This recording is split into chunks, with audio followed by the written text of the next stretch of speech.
Assalamualaikum warahmatullahi wabarakatuh. Apa kabar teman-teman semua? Semoga dalam keadaan sehat. Kali ini saya, Syarifah Amalia, akan memandu kalian dalam diskusi pendalaman materi bab 6 dengan topik mengenai pengangguran. Selamat menyaksikan, semoga memberikan manfaat bagi kalian. Oke, baik teman-teman, kita akan mulai sesi praktikum ke-6 dan topik yang akan kita bahas adalah mengenai pengangguran atau unemployment. Ada beberapa soal yang akan kita bahas dan kita akan mulai dengan soal yang pertama. Nah, soal yang pertama pertanyaannya seperti ini, jelaskan penyebab dari wage rigidity. Jadi wage rigidity atau kekakuan upah real itu apa sih yang sebenarnya menyebabkan hal tersebut terjadi di pasar tenaga kerja. Jadi seperti materi yang telah kalian pahami di materi kuliah bahwa memang ada beberapa faktor yang menyebabkan upah real bersifat kaku. Nah sebelumnya kita akan merefresh kembali atau mereview materi mengenai keseimbangan pasar tenaga kerja dan bagaimana fenomena wage rigidity itu direpresentasikan di pasar tenaga kerja. Oke, misalnya seperti ini, kita punya sebuah grafik di sumbu X menggambarkan jumlah tenaga kerja atau notasi lainnya adalah L.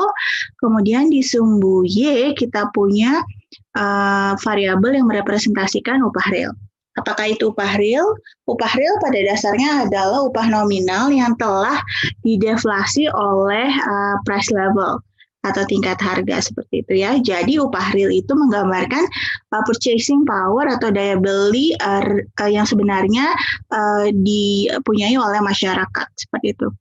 Oke, untuk notasi upah real itu dilambangkan dengan W per P di standar macroeconomics textbooks ya.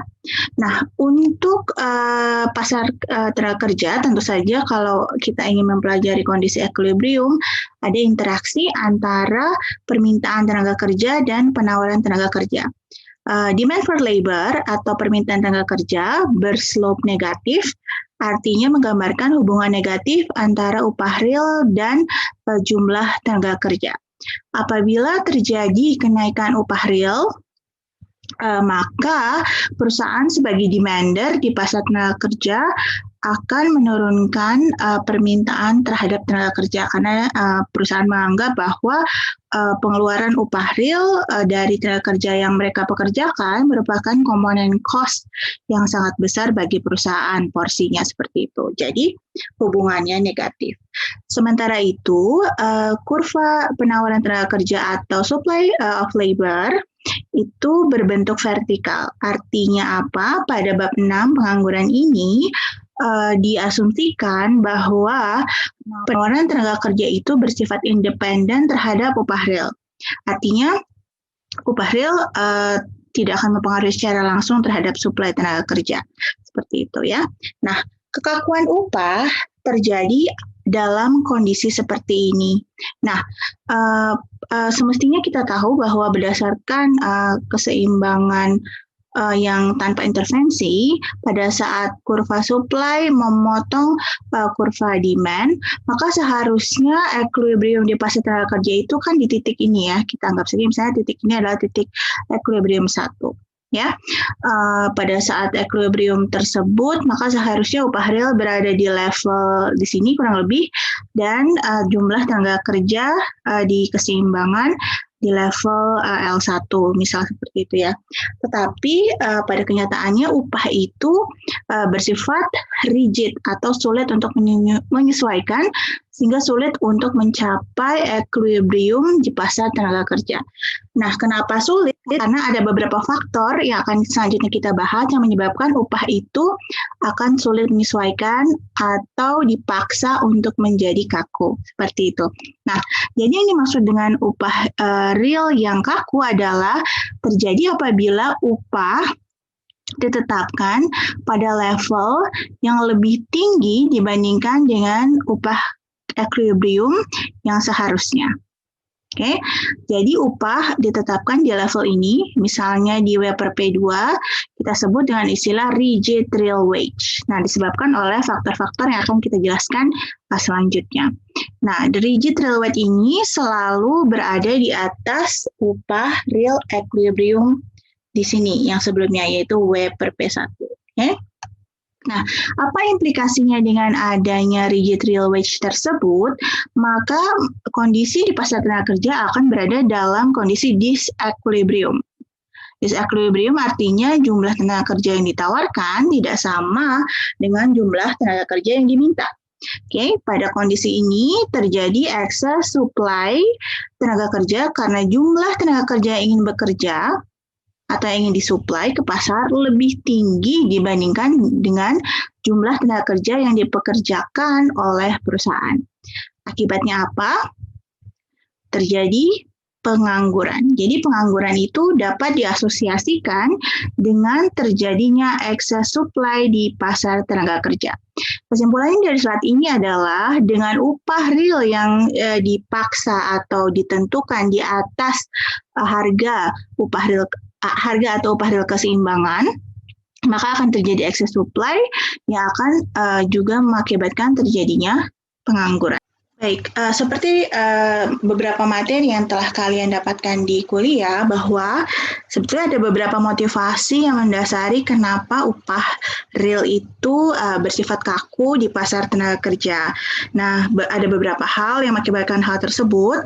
Yang pertama adalah dengan adanya upah minimum ini merupakan intervensi kebijakan dari pemerintah yang tujuannya sebenarnya untuk memastikan bahwa tenaga kerja di suatu negara itu mendapatkan tingkat pendapatan yang layak sehingga dia bisa sejahtera seperti itu ya, kurang lebih meskipun dalam level yang sangat minimum. Nah, upah minimum ini pada dasarnya ditetapkan selalu di atas upah keseimbangan. Ya, karena ya pemerintah menyadari bahwa kondisinya excess supply, kemudian dengan bargaining power dari tenaga kerja yang kurang kuat, maka diperlukan intervensi pasar tenaga kerja oleh pemerintah untuk menghindari government failure seperti itu ya. Nah, kebijakan upah minimum tersebut akan memberikan implikasi lanjutan bahwa perusahaan akan merasa komponen cost atau biaya dari mereka untuk merekrut banyak tenaga kerja akan menjadi lebih tinggi karena nilai upah yang harus mereka bayarkan menjadi lebih banyak. Nah, oleh karena itu, mereka akan cenderung mengurangi permintaan tenaga kerja. Oke, oleh karena itu, excess supply akan terjadi bahkan mungkin lebih banyak di pasar tenaga kerja. Nah, biasanya kebijakan upah minimum ini akan menjadi signifikan dampaknya untuk pasar tenaga kerja di mana karakteristik tenaga kerjanya adalah yang pertama adalah bersifat unskilled atau pasar tenaga kerjanya itu untuk tenaga kerja tidak terlatih, kemudian kurang berpendidikan, misal seperti itu, atau kita kenal dengan misalnya blue collar ya, blue collar tenaga kerja kerah biru.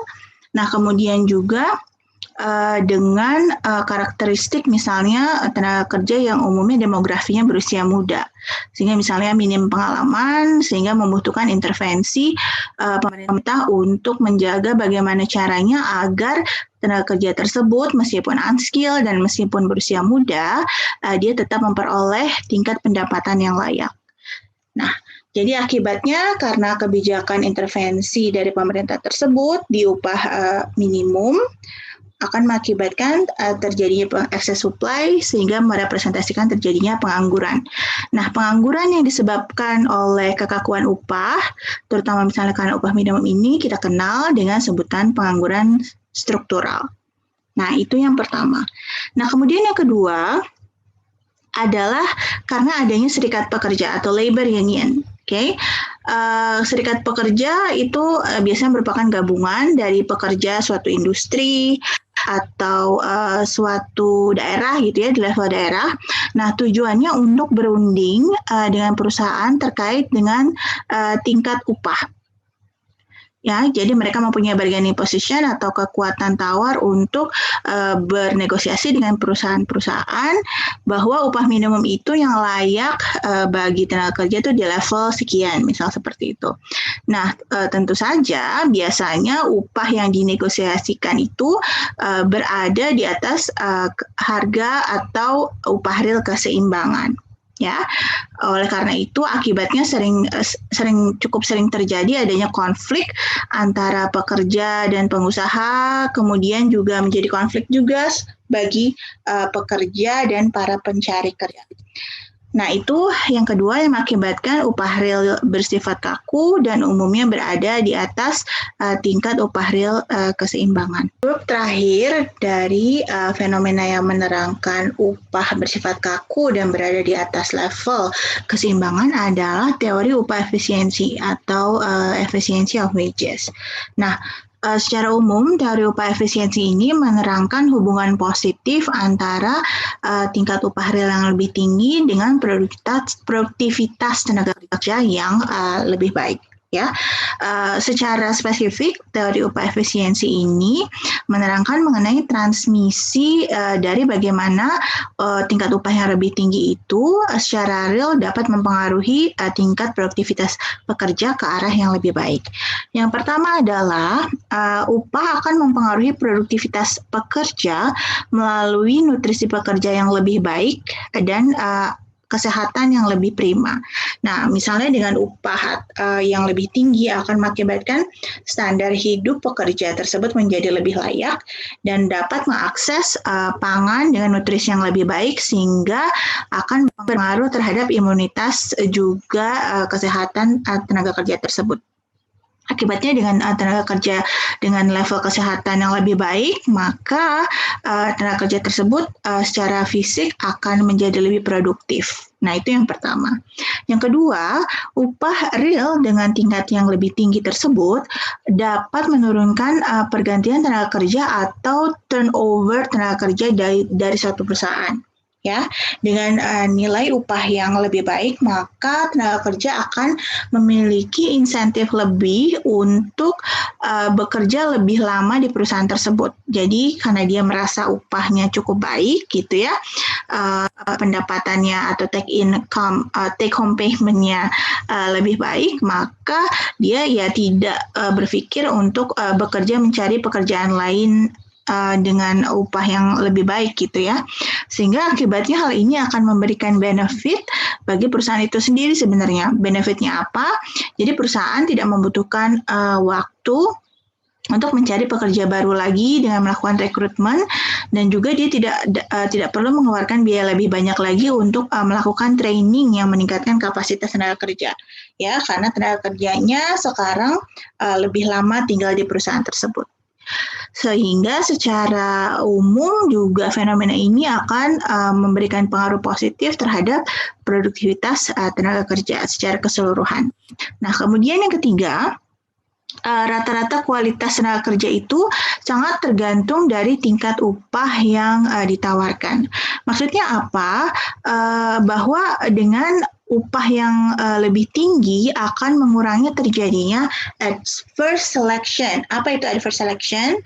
Adverse selection itu adalah konsekuensi dari adanya informasi asimetri yang menyebabkan kita memilih tenaga kerja di dalam kasus ini yang tidak sesuai dengan kualifikasi yang tidak kita inginkan. Ya, dengan men-set nilai upah real yang lebih tinggi, maka otomatis upah yang lebih tinggi itu memberikan sinyal kepada tenaga kerja yang ingin melamar gitu ya.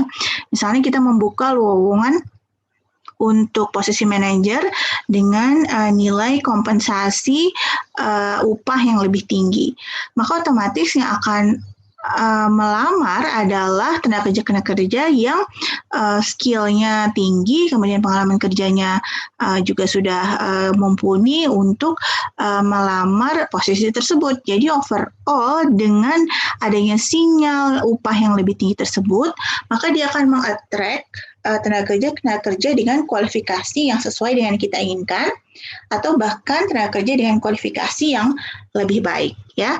Jadi dengan adanya upah yang lebih tinggi dari tingkat keseimbangan, maka perusahaan akan meningkatkan kualitas pekerja yang masuk sehingga cenderung bisa meningkatkan produktivitas secara keseluruhan. Nah, itu yang ketiga. Dan yang keempat, channelnya adalah dengan upah yang bernilai lebih tinggi, maka akan meningkatkan upaya pekerja sehingga akan meminimumkan terjadinya moral hazard. Artinya apa? Dengan nilai upah yang lebih tinggi, secara psikologis, tenaga kerja akan merasa dia mempunyai obligation atau kewajiban untuk melakukan tugasnya dengan baik, dengan upaya yang semaksimum mungkin. Ya, oleh karena itu dia akan menurunkan moral hazardnya dan akan cenderung meningkatkan produktivitas secara keseluruhan.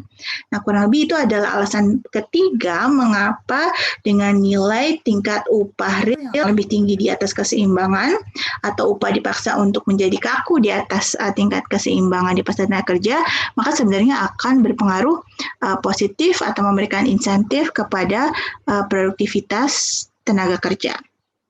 Oke, sekarang kita lanjut ke pertanyaan kedua. Pertanyaan yang kedua adalah pertanyaan komputasi mengenai spesifiknya adalah bagaimana cara menghitung natural rate of unemployment atau tingkat pengangguran alamiah. Misalnya kita punya studi kasus seperti ini.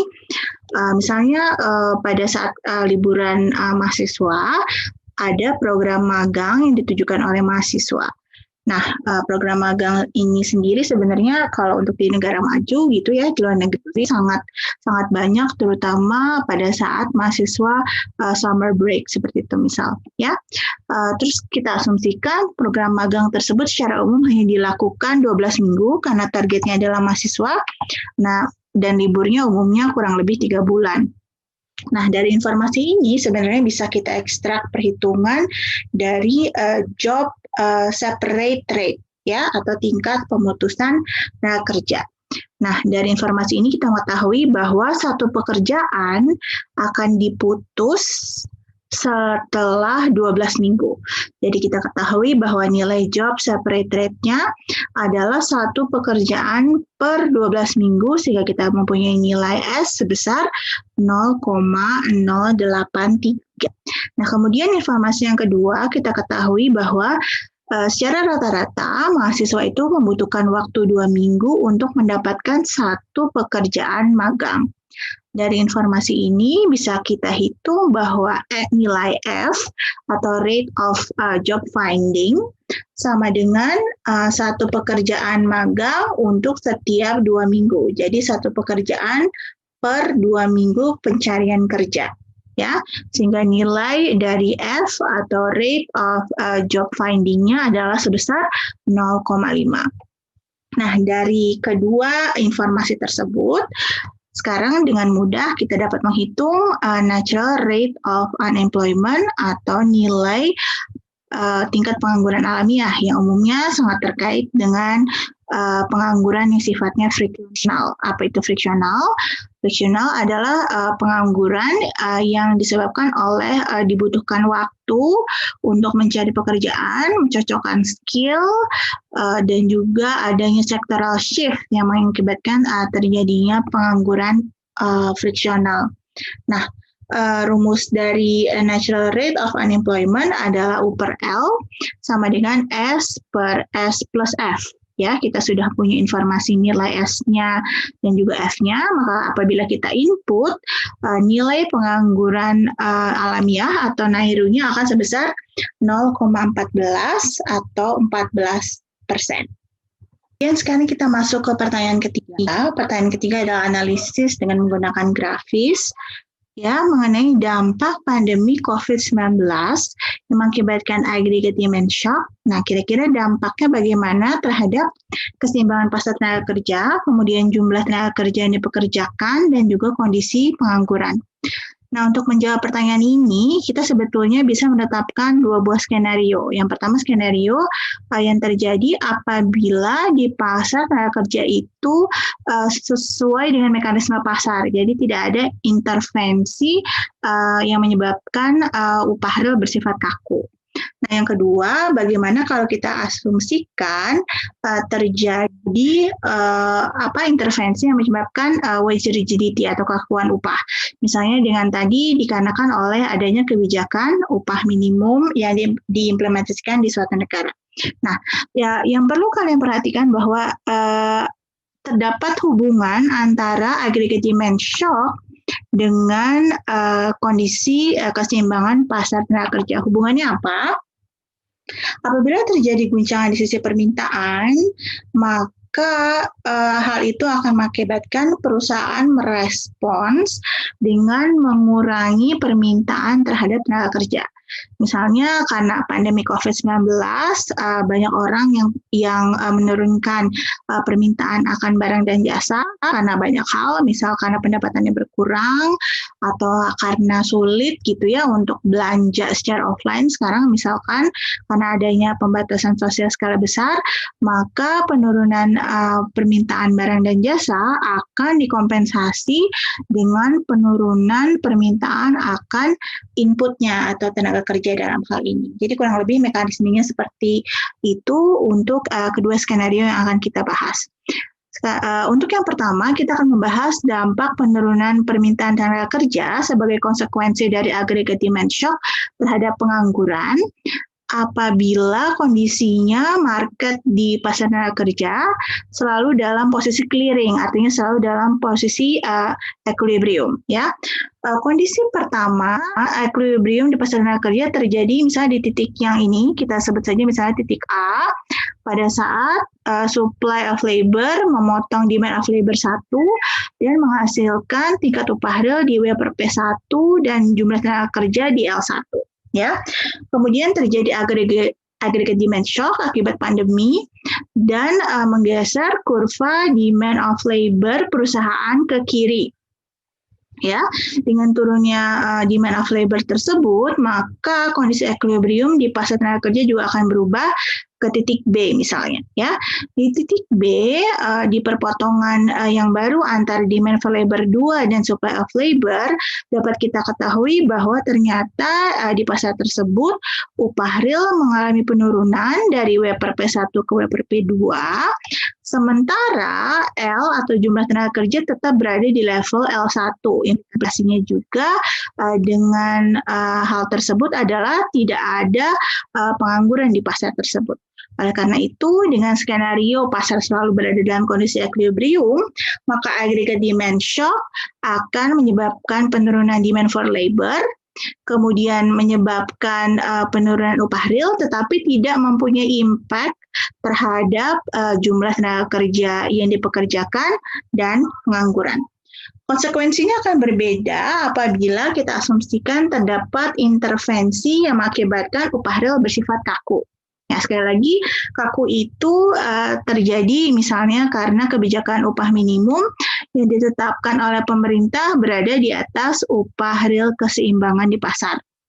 Nah, misalnya kita mulai pada titik ini, posisi keseimbangan di titik A gitu ya, pada saat kondisi keseimbangan di titik A diimplementasikan kebijakan upah minimum di W per P. Seperti yang sudah kita bahas sebelumnya, konsekuensinya adalah akan mengakibatkan terjadinya excess supply sebesar U1 atau pengangguran dengan level sebesar U1.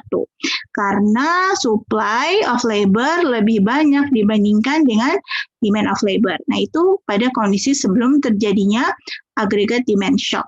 Nah, kemudian pada kondisi pandemi terdapat aggregate demand shock yang memperburuk kondisi permintaan di pasar tenaga kerja. Ya, sama seperti halnya kondisi sebelumnya, maka aggregate demand shock akan diikuti dengan penurunan demand for labor atau permintaan tenaga kerja dari DL1 ke DL2.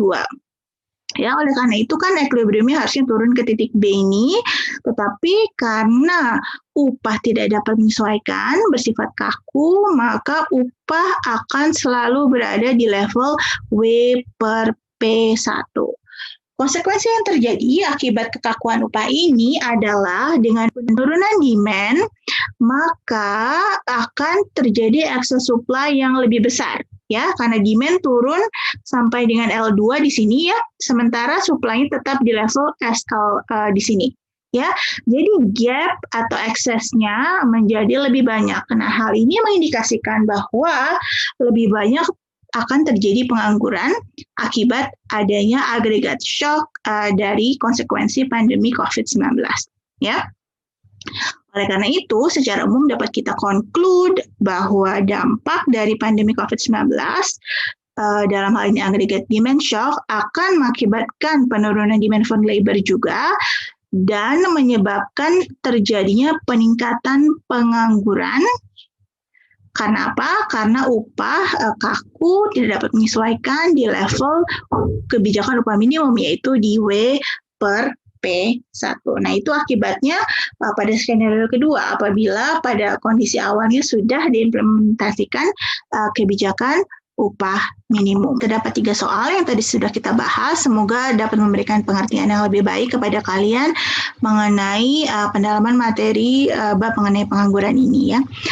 Nah, sekarang kita akan masuk ke pertanyaan diskusi, tetapi sebelumnya saya ingin memberikan sebuah informasi ke kalian yang mungkin berguna, bahwa sebetulnya kebijakan di pasar tenaga kerja itu dapat kita bagi menjadi 2 klasifikasi besar. Ya, berdasarkan tujuannya. Yang pertama adalah passive labor market policies atau kebijakan pasar tenaga kerja yang sifatnya pasif, ya, dan tujuannya adalah untuk menyediakan income security secara temporer bagi tenaga kerja yang menganggur, ya, atau bagi pengangguran. Ya, contohnya adalah asuransi pengangguran atau unemployment insurance. Ini masif sekali dilakukan di negara-negara maju, di mana pada saat seseorang menganggur dan sedang menganggur gitu ya, dia akan diberikan income tambahan dari pemerintah, ya, selama beberapa bulan. Nah, ada juga kompensasi payment dari perusahaannya. Nah, kemudian juga ada bantuan sosial atau social assistance terkait dengan tenaga kerja bagi orang-orang yang tidak eligible untuk kategori mendapatkan asuransi pengangguran. Nah, misalnya itu salah satu contohnya atau beberapa contoh dari kebijakan pasar tenaga kerja yang sifatnya pasif. Nah, di sisi lain ada juga paradigma lain yang mengimplementasikan kebijakan pasar tenaga kerja yang lebih bersifat aktif. Aktif ini maksudnya tujuannya untuk menyediakan support kebijakan bagi pengangguran untuk mendapatkan pekerjaan yang baru. Jadi melakukan transisi, di masa transisi tersebut gimana caranya untuk mendapatkan pekerjaan baru yang lebih baik, ya.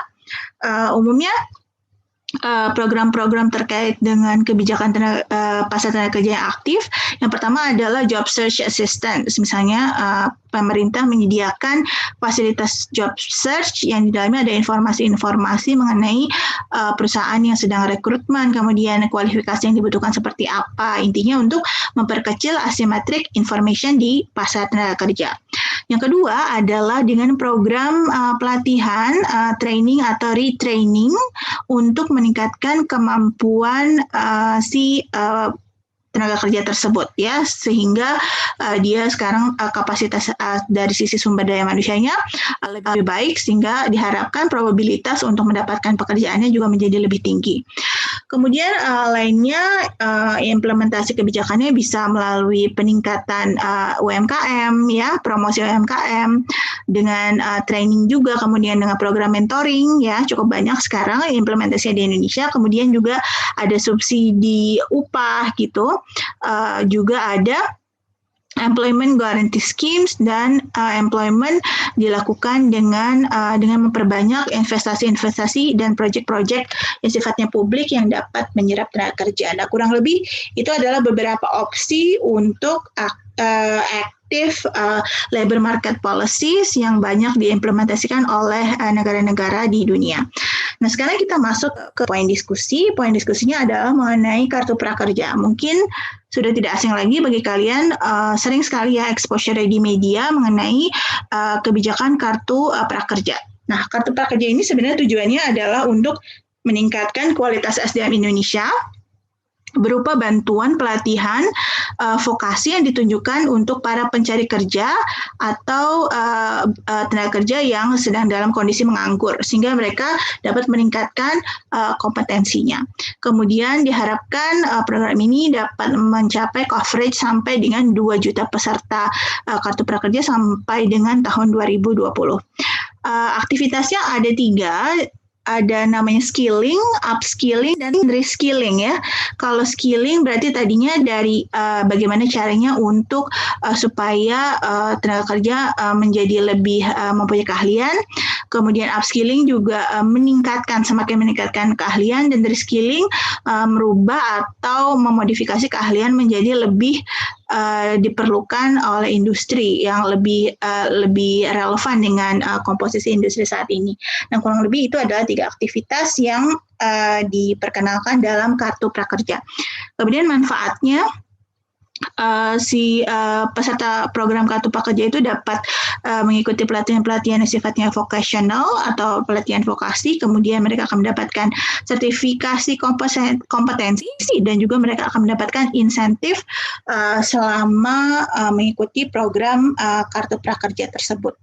Dengan kriterianya diantaranya adalah dia harus warga negara Indonesia, kemudian berusia 18 tahun ke atas, dan tidak sedang mengikuti pendidikan formal. Berarti artinya kalian yang sedang mengambil teori makroekonomi 1 ini ya belum eligible atau tidak dapat mengambil manfaat dari kartu prakerja tersebut ya.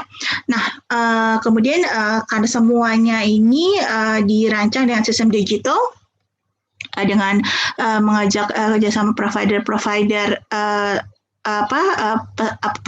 pelatihan digital, maka dia sangat mudah untuk diakses dari berbagai macam penjuru di Indonesia, sehingga juga diprediksi akan meningkatkan digital ekonomi ya, penggunaan digital ekonomi di Indonesia. Sebenarnya ini kebijakan yang baik karena dapat mencapai beberapa tujuan prioritas nasional sekaligus. Nah, tapi pertanyaannya adalah menurut kalian yang perlu kalian diskusikan, yang pertama adalah program kartu prakerja ini kira-kira termasuk dalam klasifikasi apa? Apakah termasuk passive labor market policies atau kebijakan pasar tenaga kerja yang sifatnya aktif? Ya, berdasarkan uraian tadi sudah kita bahas. Yang kedua, menurut kalian target dari kartu prakerja ini lebih relevan untuk tipe pengangguran apa? Apakah mengatasi pengangguran friksional atau mengatasi pengangguran yang sifatnya lebih struktural? Nah, kurang lebih 2 pertanyaan itu yang dapat kalian diskusikan bersama dosen kelas praktikum kalian untuk menjadi bahan mungkin bagi diskusi lebih lanjut ya.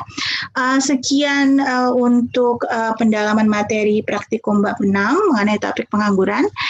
Semoga bermanfaat bagi kalian. Insya Allah kita ketemu lagi pada pertemuan berikutnya di pertemuan ke-7. Terima kasih atas perhatiannya, salam sehat, dan jangan lupa sebentar lagi UTS, jadi mohon persiapkan dengan sebaik-baiknya. Oke, wassalamualaikum warahmatullahi wabarakatuh.